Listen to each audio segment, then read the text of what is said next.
इनसे हम लोगों ने बहुत सारे कार्यक्रमों में हाल के दिनों में इनको बुलाया है। और मैं आपको बताना चाहूँगा कि एक कार्यक्रम में हम लोगों ने एआई के कार्यक्रम में उनको हम लोगों ने बुलाया था।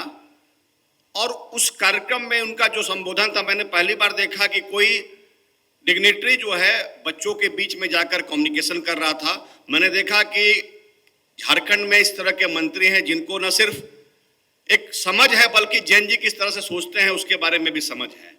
तो हम लोगों ने जब निर्णय किया कि आज के कार्यक्रम में अतिथि के रूप में, मुख्य अतिथि के रूप में किनको बुलाया जाए, तो हुआ कि एक अनुभवी व्यक्ति हैं और एक युवा चेहरा झारखंड को है, आप दोनों को मंच पर देख रहे हैं। मैं बताना चाहूँगा कि आज ये जो कार्यक्रम हो रहा है हेल्थ कॉन्क्लेव, ये पिछले 3 सालों से ये कार्यक्रम हम लोग कर रहे हैं। आप जानते हैं कि प्रभात खबर समय समय पर तमाम तरह के कार्यक्रम करता है। एक मीडिया हाउस के रूप में अमूमन माना जाता है कि अखबार या मीडिया हाउस का काम है खबर लिखना, खबरों के बारे में बात करना, खबरों के संसार में रहना। लेकिन खबरों के इतर एक मीडिया हाउस का बहुत बड़ा रोल है कि कैसे समाज में एक ऐसा सकारात्मक माहौल बने जहां हम पॉजिटिविटी की बात करें, सृजन की बात करें। मैं बताना चाहूँगा कि हाल में लगता है 1 महीने पहले अपने एक संबंधी के बीमारी के संदर्भ में मुझे हैदराबाद जाने का अवसर मिला और मैंने देखा कि वहाँ पे हेल्थ से मैं बताऊँ, हैदराबाद आप जानते हैं आज के दिन में पहले वेलोर लोग जाते थे, बेंगलोर जाते थे, मुंबई, दिल्ली, और मैं देखा कि हाल के दिनों में हैदराबाद की तरफ झारखंड के खासकर और बिहार के जो लोग हैं उनके जाने का जो क्रम है बीमारी के सिलसिले में। एक तो आईटी का हब है, दूसरा मैंने देखा कि मेडिकल डेस्टिनेशन के रूप में हैदराबाद 3 फ्लाइट्स आज के दिन में हैदराबाद के लिए रांची से चलती है और मैंने देखा है कि तीनों फ्लाइट जो है वो भरी रहती है। और मैं जब वहाँ पे गया 10 दिन मुझे हमारे जो संबंधी थे, पेशेंट से थे, उनके साथ रहने का अवसर मिला।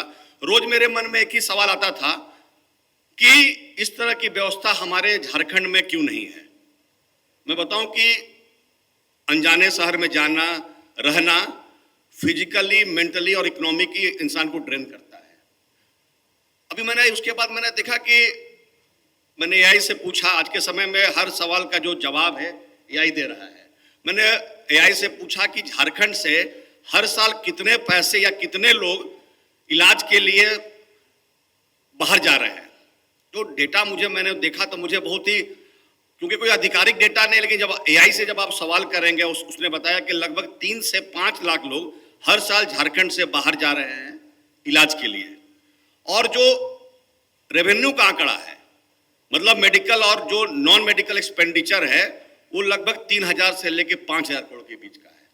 तो आप समझ सकते हैं कि झारखंड जैसे जगह से हर साल 3000 से 5000 करोड़ रुपया दूसरे राज्यों में जा रहा है। तो मुझे लगता है कि हम इंडस्ट्री की बात बहुत करते हैं, लेकिन मेरा मानना है कि अगर झारखंड को हम मेडिकल हब बनाएं तो न सिर्फ यहाँ के लोगों को मेडिकल की सुविधा मिलेगी, बल्कि मेरा मानना है कि जो एक इकोनॉमी का जो बूस्ट होता है वो भी अपने आप में बहुत बड़ा बूस्ट होगा।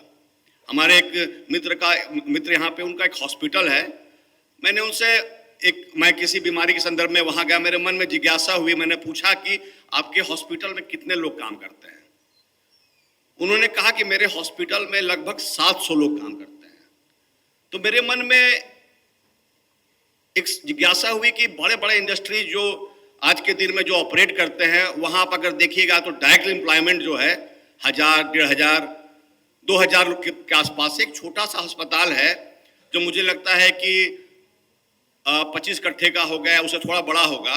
मैं अनुभव किया कि हमारे यहाँ भी जो डॉक्टर्स हैं, यहाँ पे जो काम कर रहे हैं, उनमें भी कॉम्पिटेंसी, हर जो स्पेशलाइजेशन होता है उसके अच्छे डॉक्टर यहाँ पे है। लेकिन मेरा मानना है कि ट्रस्ट फैक्टर एक बहुत बड़ा फैक्टर, जिसके कारण जो लोग समर्थ हैं वो यहाँ इलाज कराने से हिचकते हैं। अभी मंच पे मुझे लगता है ये कार्यक्रम का दूसरा सत्र है, 4:30 बजे के आसपास ये कार्यक्रम शुरू हुआ और इस पूरे कार्यक्रम में हमारे जो उद्घोषक थे, जो अयू पांडे जी, उन्होंने बहुत तमाम तरह के सवाल किए।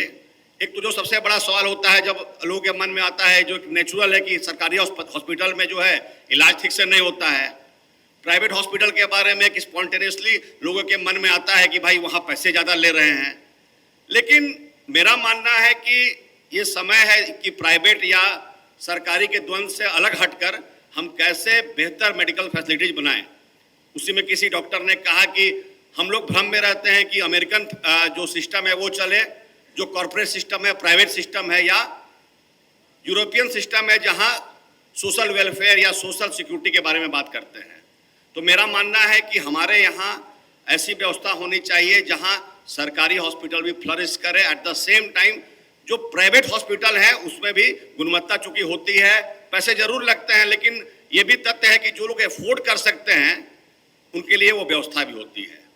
तो आज की ये जो कार्यक्रम है, जैसे मैंने कहा कि अखबार के बारे में अमूमन हम कहते हैं कि अखबार का जो काम है खबरों की चर्चा ज़्यादा है, लेकिन इस तरह के जब कार्यक्रम होते हैं बहुत सारे प्रश्न आते हैं, तो जो हॉल में जो लोग यहाँ पे बैठे हुए हैं, जो पॉलिसी मेकर्स हैं, उनके बीच में भी चीज़ें जाती हैं कि अखबार के माध्यम से, मीडिया के माध्यम से, डिजिटल का ज़माना है।